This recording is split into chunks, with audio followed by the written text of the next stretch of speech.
Bonjour, c'est Gilles du site boursicoté.com. Voici l'analyse technique du CAC 40 pour cette séance du mardi 8 octobre 2013.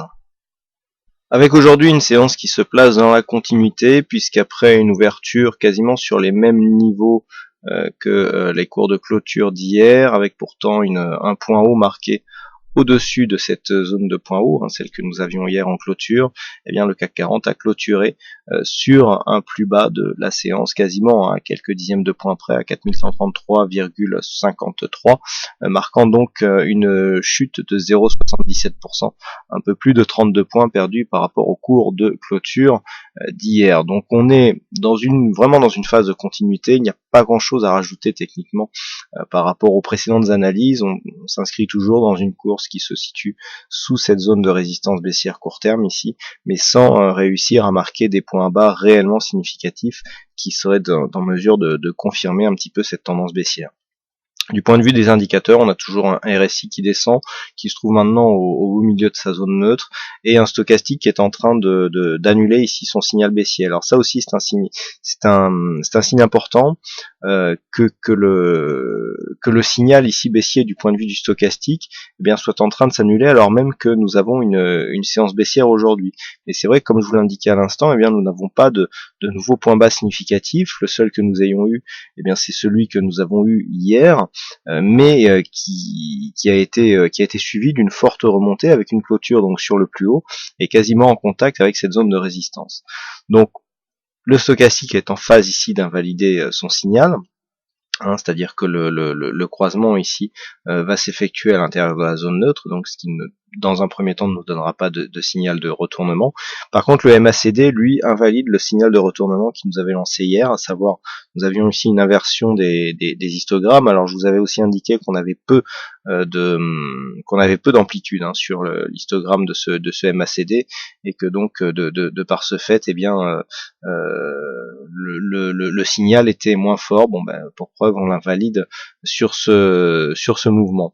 Et puis les volumes alors se placent là aussi dans la continuité. On a une baisse des volumes, donc on a de fait un affaiblissement ici de cette tendance. On voit bien ici des volumes par rapport à la précédente phase ici où on avait pas mal de volumes. Voilà, là on s'inscrit vraiment dans une évolution qui se fait d'une part sous la moyenne et en légère baisse.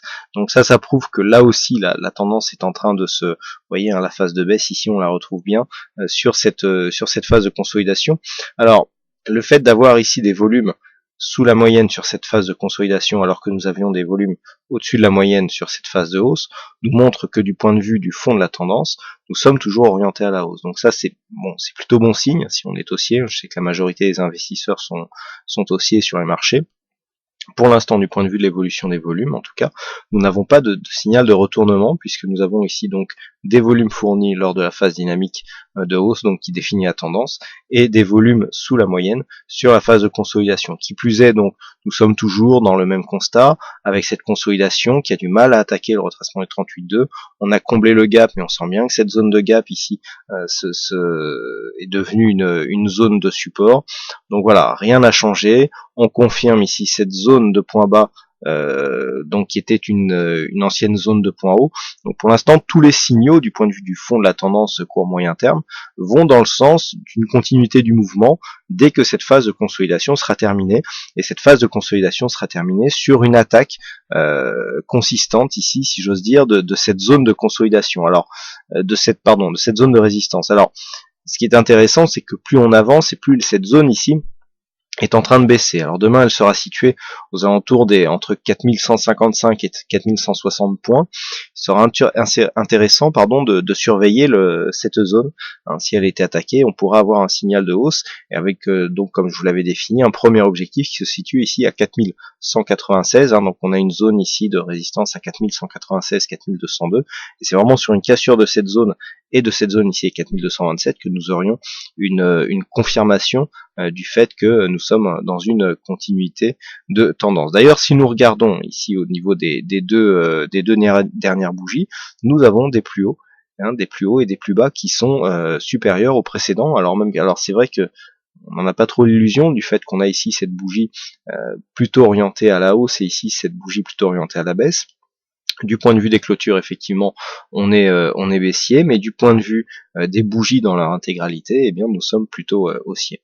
Donc, les points à surveiller pour demain, bon, bah, c'est toujours le même. Hein. Demain, donc, on surveillera ici première zone de cassure à 4155, 4160 pour casser ici cette résistance baissière à la hausse.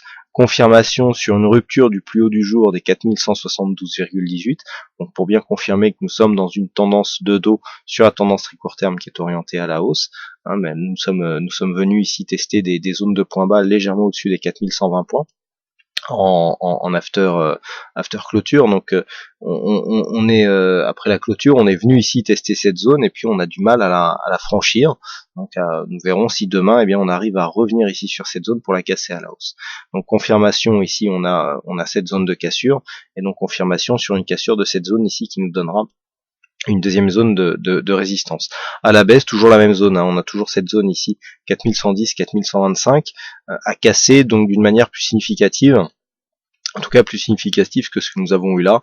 Je considère ici cette première phase ici comme une première attaque. En général, c'est rare que dès la première attaque, une zone de support représentative telle que celle-ci soit cassée donc au premier essai. On a eu un premier essai, c'était un coup de semonce. Au deuxième essai, on pourrait avoir une cassure avec une amplitude un peu plus grande.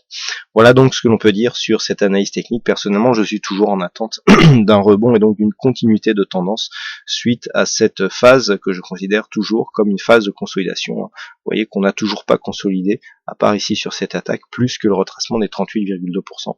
Donc on est toujours potentiellement dans une tendance haussière moyen terme qui nous donne une bonne dynamique. Voilà ce que l'on peut dire donc sur cette analyse technique du CAC 40. Alors aujourd'hui, il y avait un fixing et c'est Zosim qui gagne sur cette session. Bravo à toi Zosim.